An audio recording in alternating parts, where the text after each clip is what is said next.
Hi, I'm Bette Alkazian. Welcome to Balanced Parenting. So many people ask me about making noise when the baby's sleeping. Here is what I recommend.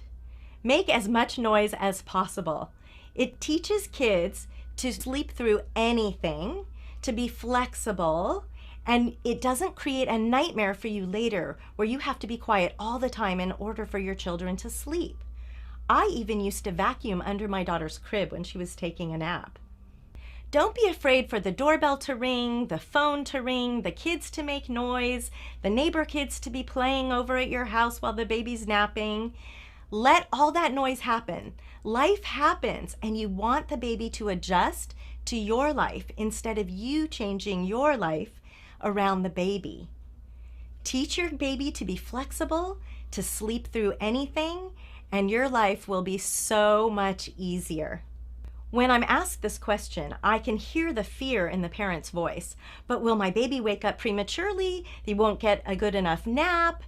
Then my life will really be difficult. But the truth is, if you train them early on, then they'll sleep right through everything. Some kids are lighter sleepers and will wake up from some noise. So there are white noise machines that you can get or play music in their room, things like that. But in reality, you can train your baby to be a better sleeper.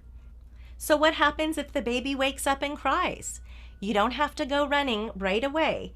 Sometimes babies wake up and they fall back to sleep. Then they will get an even longer nap. Let them cry and wait for the cries to escalate. Of course, if those cries do escalate, go check on your baby, make sure everything's okay. I'm Bette Alkazian. We'll see you next time on Balanced Parenting.